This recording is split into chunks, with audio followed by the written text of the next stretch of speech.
Nowadays, there are many devices for detecting the presence of the enemy. Radar detects objects on the surface and in the skies.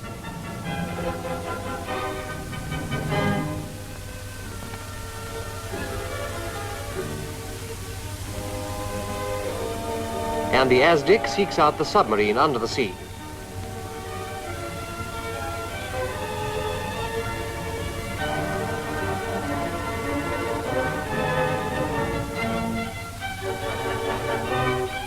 Because of these two great aids, it's sometimes been suggested that the lookout's job is less important than it used to be. No greater mistake could possibly be made. No mechanical devices are infallible, and the lookout is still the eyes of his ship.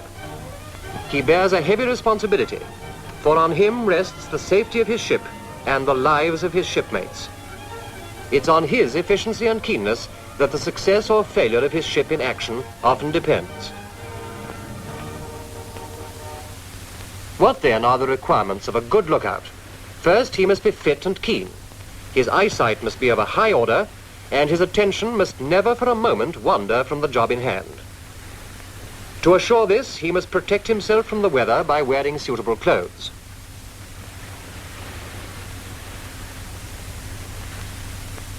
In cold weather, warm clothing and shelter are almost as important as good eyesight. But the most important items of all are training and experience. How much these improve a man's natural ability is shown by the fact that the captain of a ship frequently sees an object first, although his eyesight may be inferior to that of a younger person. A sense of responsibility, of course, also contributes to this. The action of the eye can be said to resemble that of a camera. Light passes through the lens of the camera onto the sensitive plate or film. In exactly the same way, light passes through the lens of the eye onto the sensitive part or retina.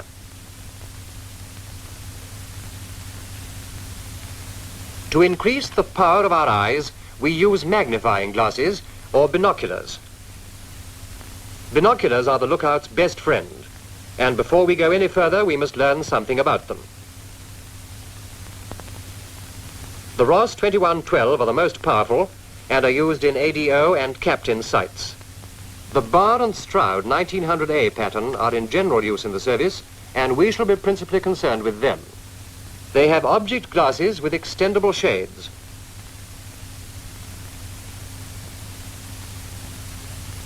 In some models, there are desiccator couplings for drying out the binoculars. These must only be adjusted by the officer in charge. The eyepieces are adjustable for distance between the eyes. They contain their own focusing arrangements and are equipped with colored filters.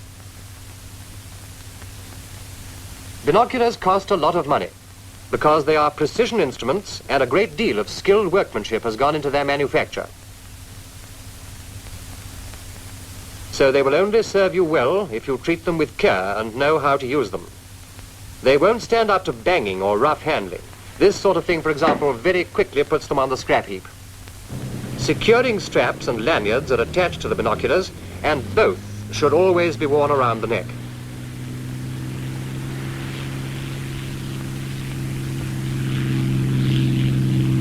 Otherwise, in a moment of excitement, it's too easy for this to happen.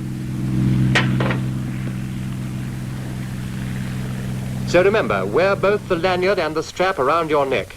Forgetting to do so may lead to a nasty shock in the morning. Seems to be a case of sheer carelessness. Rate book value plus a third. £15 plus 5. On cap, about turn, double march. Never lay binoculars down in the direct rays of the sun. Direct rays may damage the material used to cement the various pieces of glass together. When not in use, keep them in the case.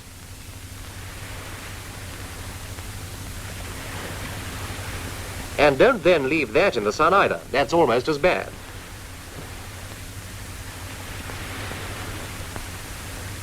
When you are using them, always keep the lenses clean. For this purpose, a piece of clean, dry linen should be kept in the binocular case.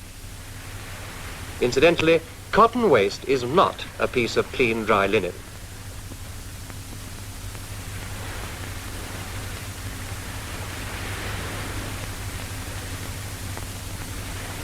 nor is your sleeve, which may contain grit or grease. The distance between men's eyes varies, so the binoculars are adjustable. The space between the eyes is known as the interocular distance, which should, wherever possible, be measured by a medical officer, and the settings recorded both on gunnery history sheets and in pay books. Make sure that yours is. Well, now we know something about the binoculars, but before we go into details of how to use them, we must thoroughly understand certain general definitions used in the lookout's work. When you sight an object at sea, some way of pointing it out is required. The sea is vast, and unlike the land with its hills and trees and houses, it has no distinguishing features. We therefore need some fixed object to help us. Here it is. It's the direction of the ship's head as shown by an imaginary line called the fore and aft line of the ship. This gives us the fixed object that enables us to point to the object we've spotted by giving the difference in direction between our own ship's head and our line of sight to the object. In this case, it is 45 degrees. In other words, the difference between two directions is an angle. Let's look at a few angles. The line is the fore and aft line of the ship, and the arm points to the object. Object right ahead. No difference in direction, no angle. The object is now right astern. This shows the greatest possible difference in direction, or 180 degrees. When the object is halfway between right ahead and right astern, the angle will be half of 180 degrees, that is 90 degrees. Halfway between 0 and 90 is 45 degrees, and halfway between 90 and 180 is 135 degrees. All this is equally true if the object is on the other side of the ship.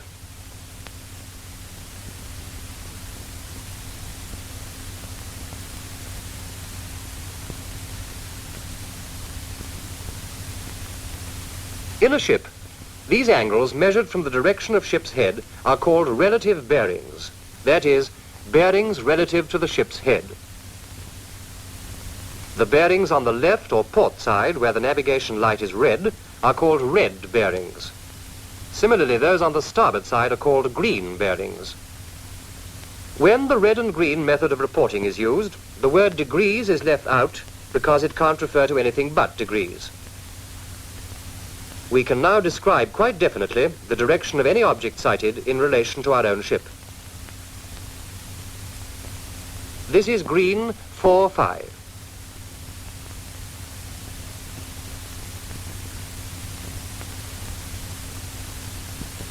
This is red 6-5.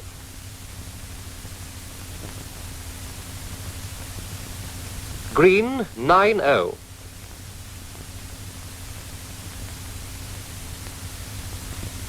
Red 1-3-5.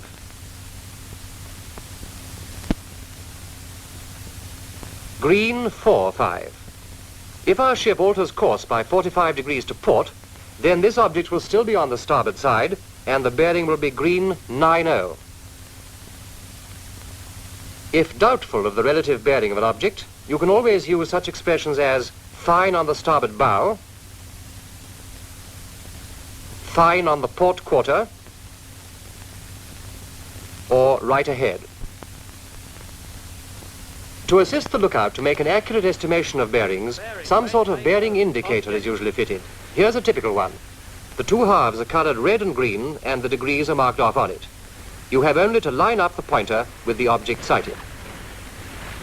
In air lookout sights, the binoculars are lined up on the object instead of a pointer. These sights are fitted in the principal lookout positions of most of the larger ships. But bearing plates may not always be available, and a lookout may spot something when he's not close to one or off watch. Right 4-0, periscope. Very good. Port side, follow head together.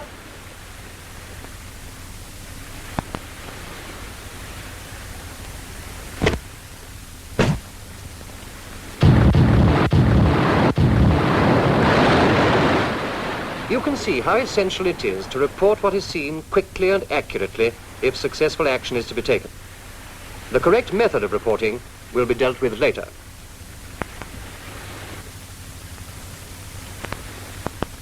There are two kinds of lookouts, day lookouts and night lookouts. Day lookouts are divided into anti-aircraft lookouts, fog lookouts, and surface lookouts. Later parts of the film will go more closely into the duties of the various kinds of lookouts. Now, let's take a brief run over what we've already learnt. A lookout's first requirement is keenness and a sense of responsibility. He must be suitably clothed. He must take care of his binoculars and learn how to focus them. He must never knock them or leave them in the sun. He must reckon all bearings from the fore and aft line of his ship, from right ahead to right astern, comprising an arc of 180 degrees on each side. One half is red, the other green. Objects seen must always be reported instantly. And lastly, remember, it is upon the lookout that the safety of his ship and its success in action may depend.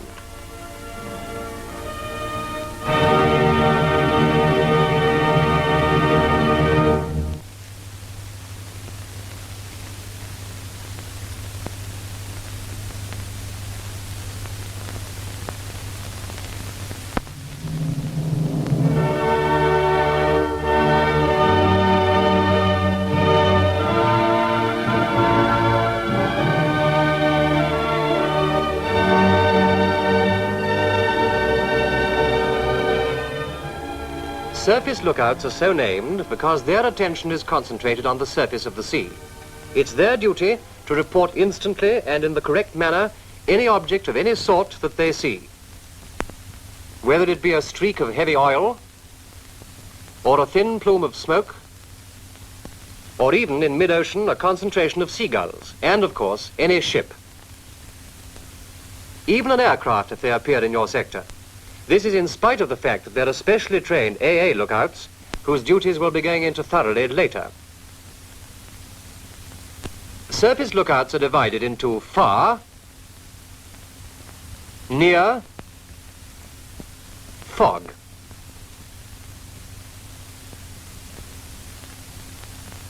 Far means anything on or beyond the horizon. Near means anything between the horizon and the ship.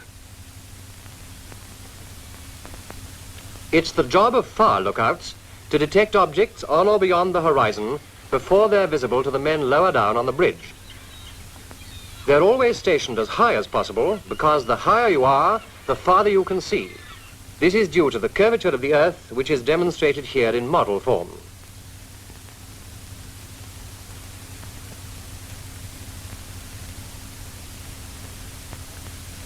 First you saw only 3 ships, and now as the camera moves upwards, 3 more appear.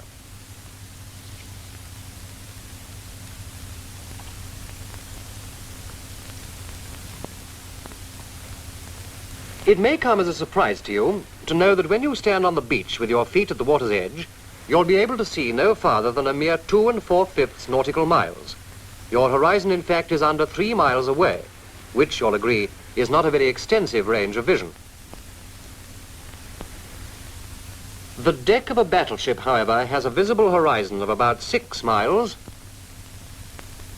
the bridge about 9, and the director control tower 12.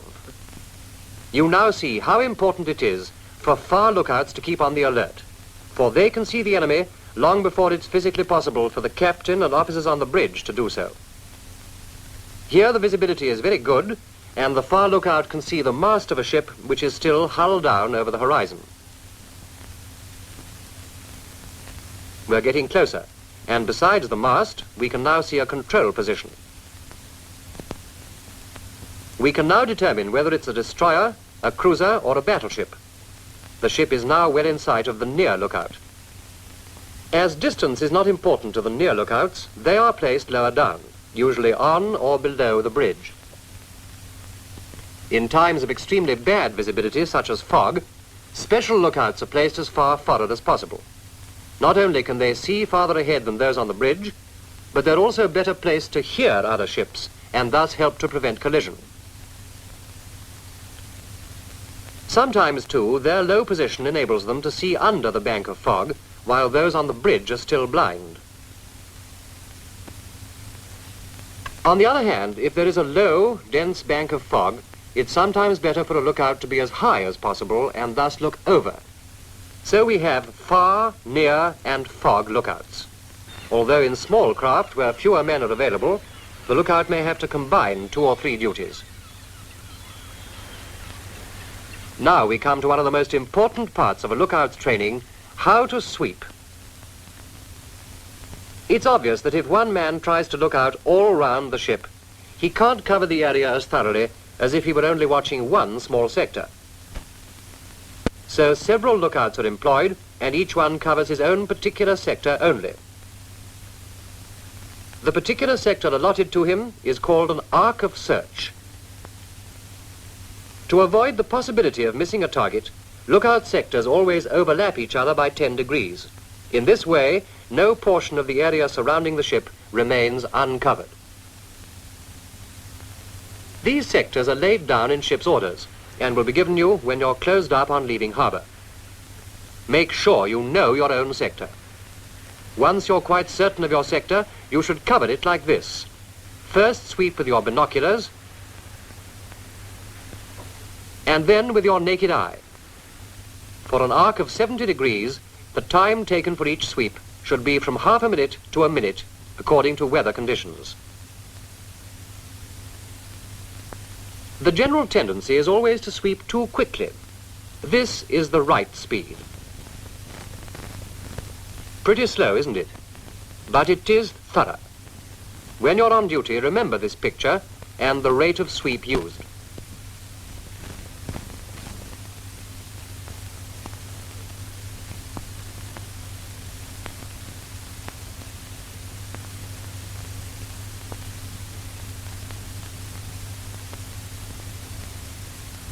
A near lookout should keep the horizon in the top of his field, like this,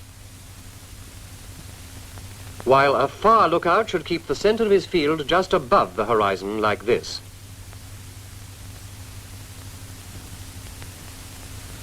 You must remember that what you're looking for on a clear day is very different from what you may expect to see on a misty day. On a clear day, you'll see things like smoke on the horizon. Objects will be small and sharp. On a misty day, the same objects will not be seen until they're much nearer, and so they'll appear larger.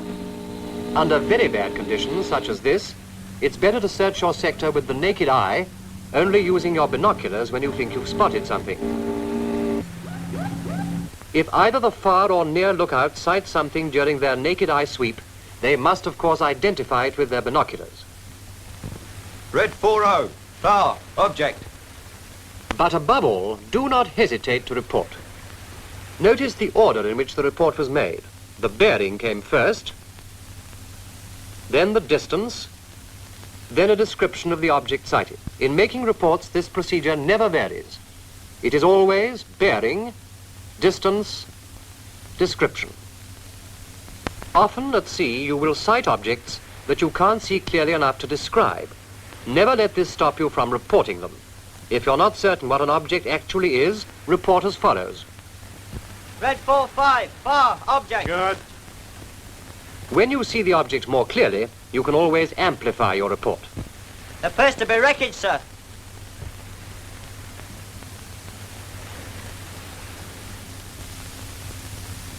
And now we come to the principal objects which you as lookout would have to report at sea. Ships, particularly coal-burning merchant vessels, often give their presence away by their smoke long before they themselves are visible.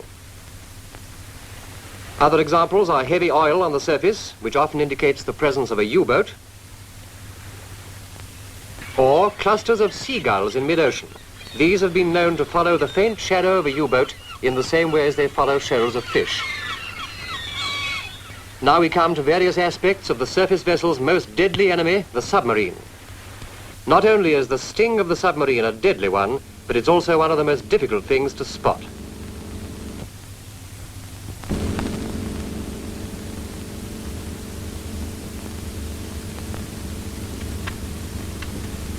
In fact, you may be months at sea without ever seeing a U-boat, though they may have been all round you and may have even attacked you, and you them. When you do see a U-boat, therefore, or its periscope feather, the safety of your ship, as well as the chance to destroy a ruthless foe, will depend on your ability to recognize it the moment you spot it. Submarines differ according to their class and nationality, but their general appearance is unmistakable. These submarines are on the surface at varying lights and distances.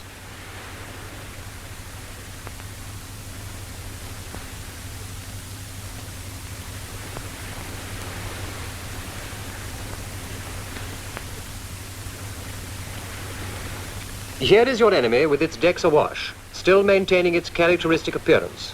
But you'll be very lucky if you ever manage to spot an enemy submarine on the surface, though dawn and dusk are the most likely times. Mostly they attack from under the sea, their favorite angle being in the bow sectors from about red 60 to green 60.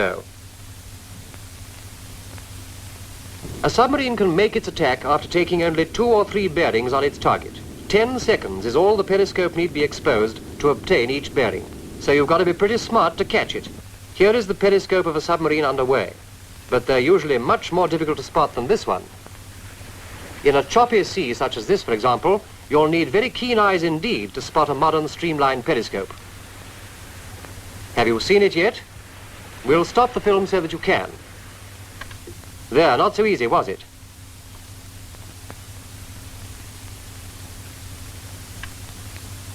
The thin wash or feather is what you want to look for, and it can be distinguished from the surrounding white crests by the fact that unlike them, it makes a continuous white line.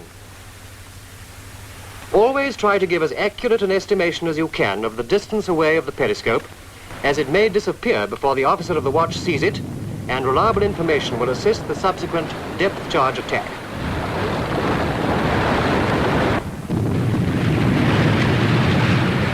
Here is a submarine coming to the surface. A submarine's conning tower is a comparatively small object and not at all easy to spot in anything of a seaway. Important as the sighting of a submarine is, it's even more important to spot the tracks of its torpedo. The track you see is caused by the action of air bubbles rising to the surface, as you see in this diagram. As these bubbles take some time to reach the surface, the torpedo is always a good way ahead of its track, anything in fact from 1 to 400 yards. Unfortunately, some torpedoes are electrically driven and don't even give this indication.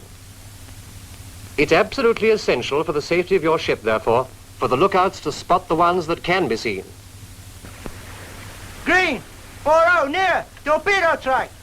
Hard to starboard, full ahead together. Captain, sir, torpedo track. Hard to starboard, full ahead together, sir. Notice that the officer of the watch gave the orders to take avoiding action without having to wait and look himself. This shows the importance of being reliable. Split seconds may make all the difference between taking successful avoiding action or, well, having to swim home.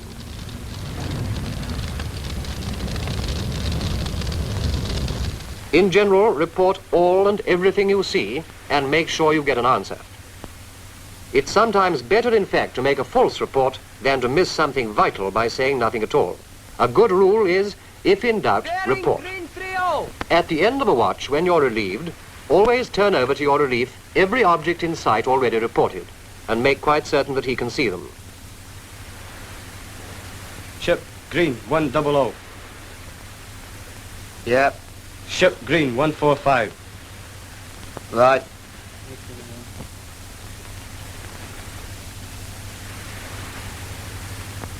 What then are the most important points we've learnt about surface lookouts?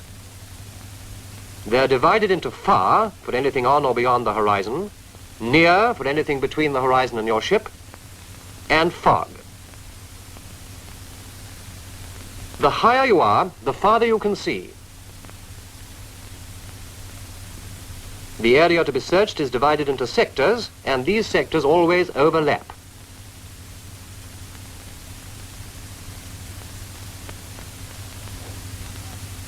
report object sighted without hesitation, and report in this order: bearing, distance, description.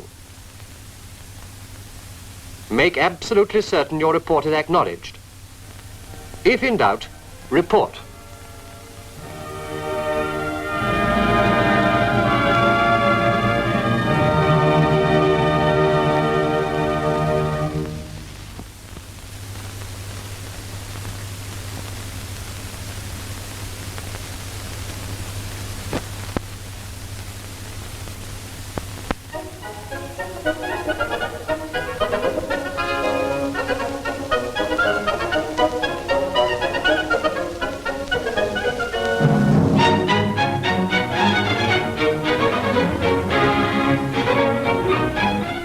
AA lookouts are responsible for searching the entire sky from the horizon to directly overhead. They must report everything they see, not only enemy aircraft, but friendly ones, and objects like parachutes. Every object, in fact, that appears in their sector, and this includes ships on the horizon, even though there are surface lookouts. As you already know, the speed of modern aircraft is enormous. Quickness in spotting them is a matter of life and death. Aircraft approaching. Green 140, angle of sight 20.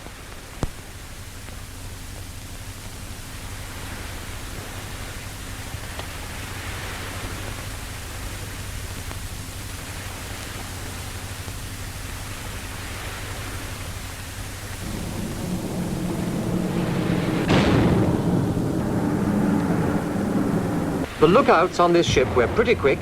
It's just that the aircraft was even quicker. A few seconds is all the grace you may ever have. Green 160. So when your angle of big sight chance 5. comes, give your guns' crews the time to get into action. It's on your reports that they rely.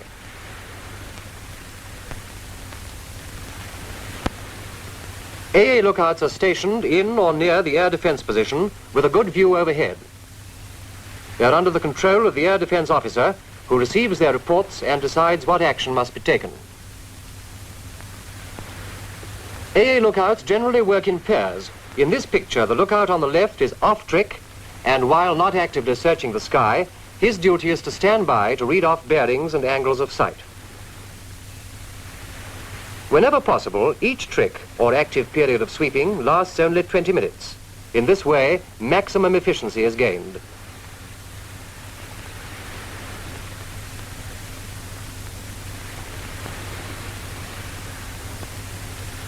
In searching the sky, a larger area has to be covered than the surface of the sea. And in addition, we now have to deal with a third dimension, that of height above the horizon. The angle at the observer's eye between the aircraft and the horizon is called the angle of sight.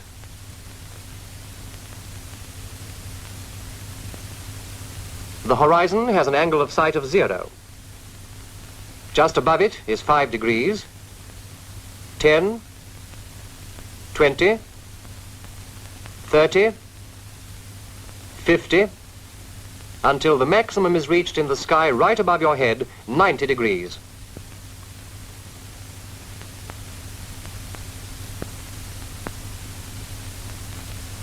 No angle of sight will ever exceed 90 degrees.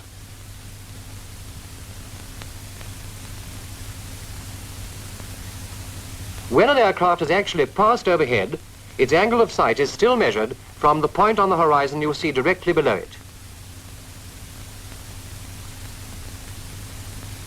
80, 60, 30, 20, and so on, down to 0 again. There are several ways of judging this angle, the most accurate being with your angle of sight indicator. All you have to do is to point your binoculars at the object sighted, while the lookout off trick reads the relative bearing and the angle of sight. But many of the smaller vessels aren't fitted with air lookout sights, in which case you'll have to rely on your own judgment. A good way of judging the angle of sight without taking your eyes off the target is to hold the arm extended in the direction of the object and then use the following guides. Fingers fully outstretched, about 20 degrees. Hand clenched, about 8.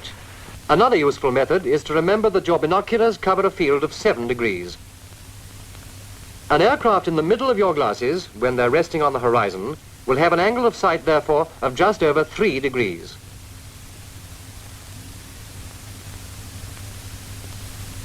At the top, 7 degrees. It's a useful tip to remember that the general tendency is to overestimate the angle. Aircraft fire approaching. Angle of sight 20. Yes, he overestimated it. It was only 10. Here's an aircraft on the horizon. What is the angle of sight? Many beginners will say 15 degrees or even 20, but in actual fact it's far less. Your own glasses only cover 7 degrees and it's well in their field. Angle of sight 6 degrees. It's obvious that as an aircraft flying at a constant height approaches a ship, its angle of sight becomes greater, as you can see in this diagram. War experience has shown that a modern high-level bomber must be spotted before it reaches an angle of sight of 25 degrees. If the aircraft is to be shot down, before it reaches the bomb release point of 55 degrees.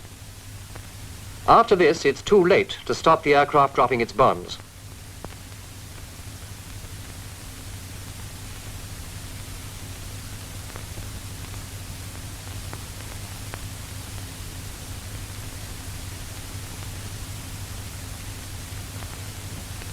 But if the correct method of sweeping is carried out, even the fastest and most determined attack should be spotted in time to get your guns into action.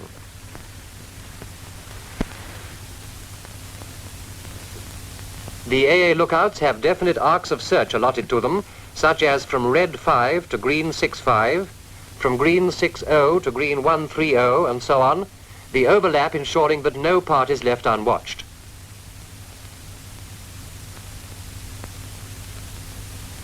In smaller ships, these arcs may have to be increased owing to the smaller number of lookouts. To ensure the maximum efficiency, 2 different kinds of AA sweeps have been instituted, the standard routine and the shadower's routine. Your air defense officer will be responsible for deciding which particular sweep shall be carried out, but the general principle is that the shadower's routine gives the best general cover and is used at all times when an immediate attack is not expected or in good visibility. It takes place in 3 different periods. First period, sweep along your allotted arc of search at an elevation of 5 degrees, taking 15 to 20 seconds. This is the correct pace. Note it carefully.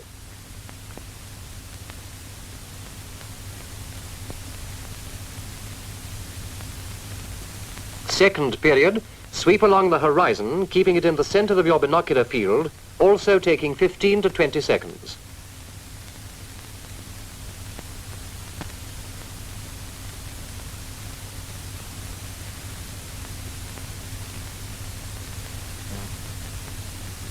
The third period takes 30 seconds, and you search your whole sector systematically from horizon to zenith using your naked eye.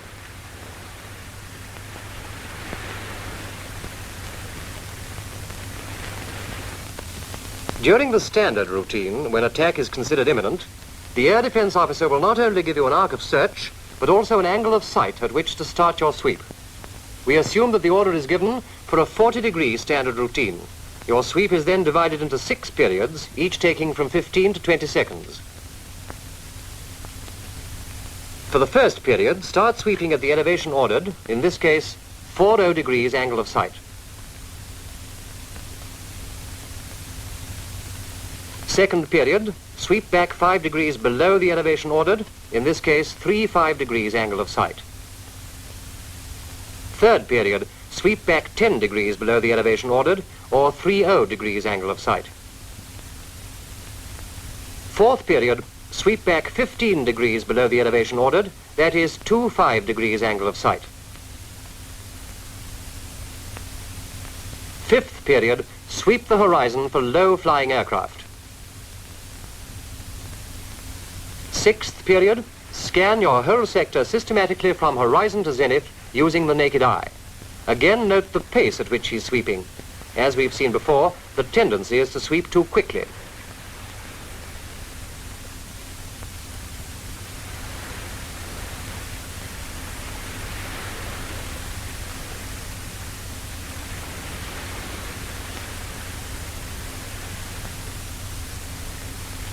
Modern air lookout sights have clicker gear to assist you in sweeping. This automatically indicates the 5 degrees stops. The ALO sight also has stops which can be fixed to mark the horizontal limits of your arc of search. 60 degrees with an overlap of 5 degrees on either side.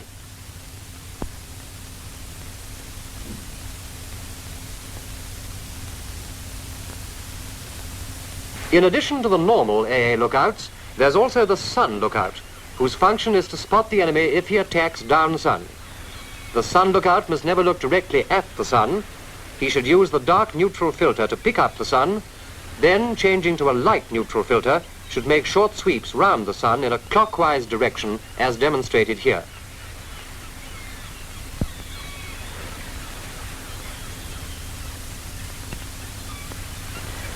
On completion, the area around the sun is searched with the naked eye using a hand shade.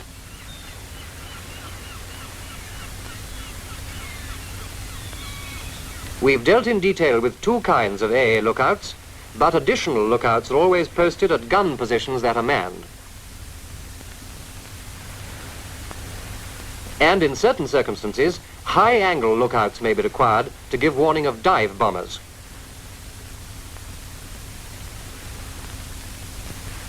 But the moment any lookout of any kind sights an aircraft, he must report like this. Aircraft, far approaching.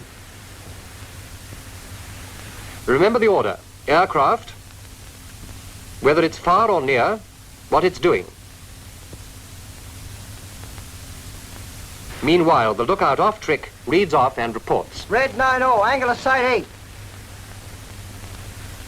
Once an AA lookout has sighted an aircraft, he must never take his eyes off it until he's been ordered to continue his sweep or it's been taken over by an adjacent Angle lookout. of sight 10.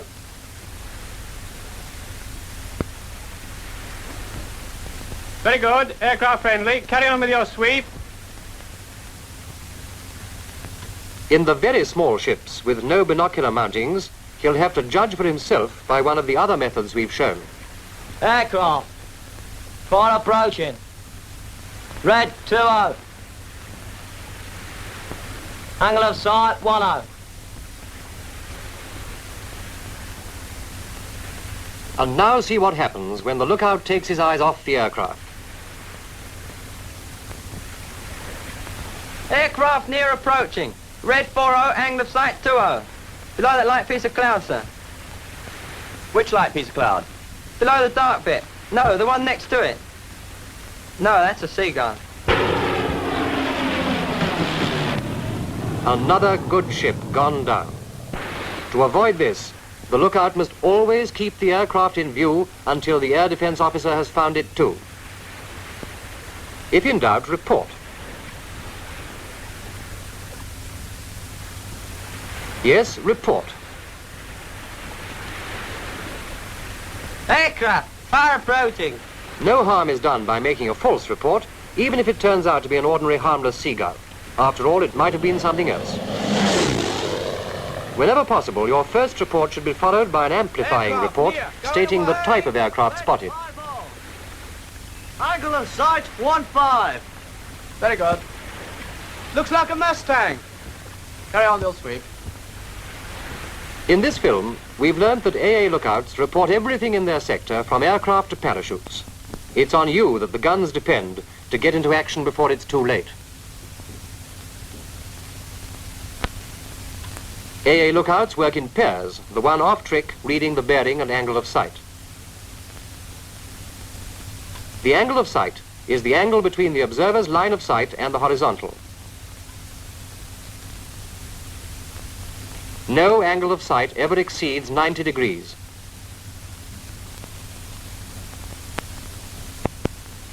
Fingers fully outstretched make 20 degrees.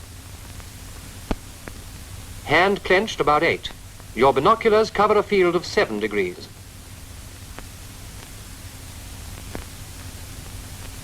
You must spot a high-level bomber well before he reaches an angle of sight of 55 degrees, the point of bomb release. There are 2 main methods of sweeping: shadower's routine for normal times and standard routine when expecting an attack.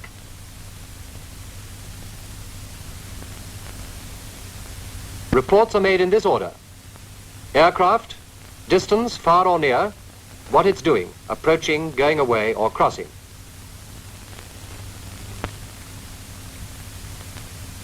The lookout off trick reads off the bearing and angle of sight. Aircraft far approaching. Red 90, angle of sight 8. Amplify your report if you're able. Aircraft just spotted, sir. It's a Betty. And lastly, continue doing your job, whatever happens around you. The enemy often launches a feint attack in one sector so as to distract attention from his real attack in another. Don't you be caught that way.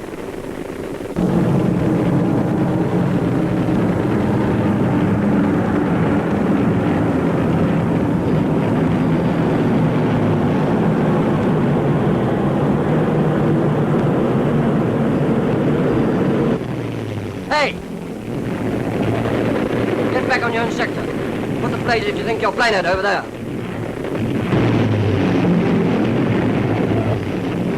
Aircraft! Red 120, angle of sight 20. Long starboard. Hold check, stay.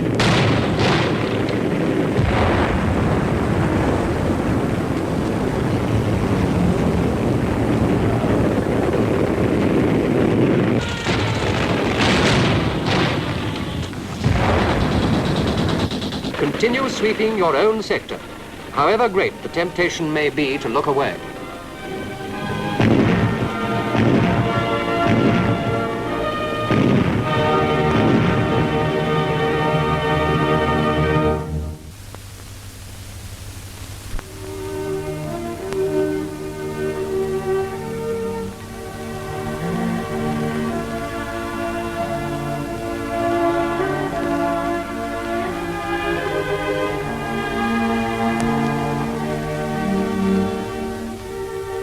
In some ways, looking out at night is much the same as in the day. Just as much keenness and sense of responsibility are needed. And perhaps it's necessary to emphasize again that modern devices like radar can't be relied on to do the job for you. The lookout's eyes are still the most dependable detecting agents known, and with the assistance of binoculars even more so.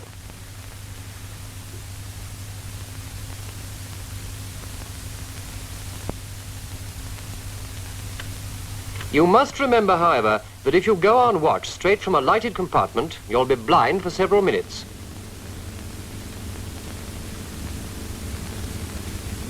As your eyes become accustomed to the weak light, your vision will improve, and after 10 minutes, you'll be just beginning to see. But it'll take 30 minutes before you reach anything like efficiency, and 50 before maximum efficiency is achieved. The process of getting the eye used to darkness is called dark adaptation.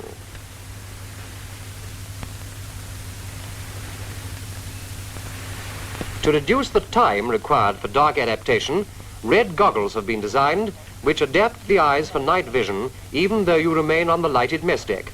These red goggles make a tremendous difference. Lads, 20 minutes to go. But it's no good putting on goggles immediately before going on watch and expecting your eyes to be adapted straight away. They must be worn for at least 20 minutes before it's time to go on deck. Always put on your red goggles immediately on being shaken, so as not to lose the night vision your eyes have already gained by being closed in sleep.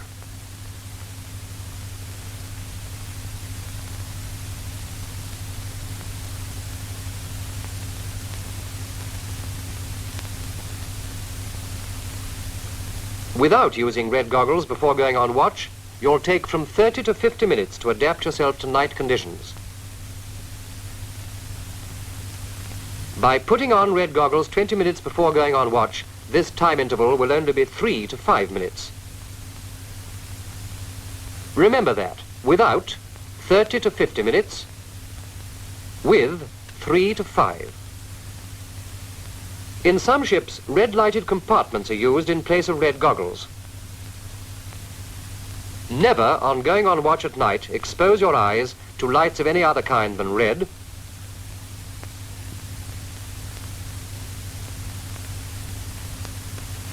because if you do, you'll be worse than useless.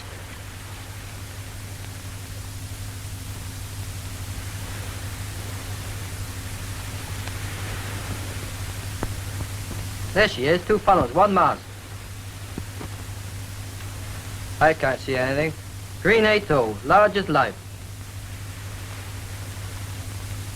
I see nothing.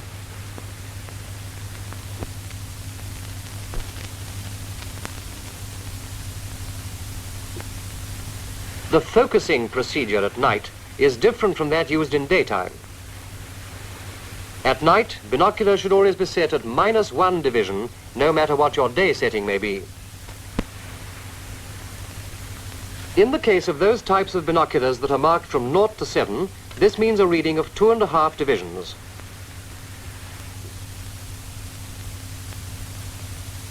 To be an efficient night lookout, you'll have to learn a new way of using the eye.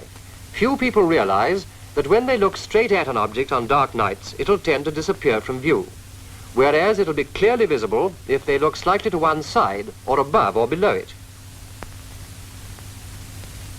Without going into the complicated details of the eye's construction, it's worth noticing that the parts of the eye that are most sensitive to dim lights, the only parts in fact that enable you to see at night, are all situated off-center. The very center of the eye, which is the most sensitive part of all in daytime, is almost useless at night. Some people with exceptionally good eyesight can still see a little with it, but for the average person, it is in fact night blind. We now begin to understand why the objects straight in front of us on the night horizon are hardly visible, while those on either side stand out. The secret of good searching at night lies in the ability to use the off-center part of your eye. Train yourself to look just to one side of suspected objects and a little above them. Never stare at a suspected object. You'll only lose it. If you think you've spotted an object, look away.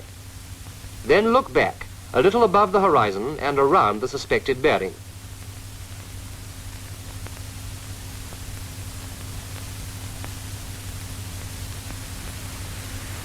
Your value to your ship as a night lookout, then, will depend on your remembering and using the following important rules. First, be dark adapted before coming on watch. This is done by avoiding any form of lighting other than red, or by wearing red goggles. Second, make sure your binoculars are clean and focused for night vision at -1. Third, get used to searching at night by using off-center vision. Fourth, remember keenness and efficiency plus practice are the qualities most needed in a lookout. Day or night, you are still the eyes of your ship.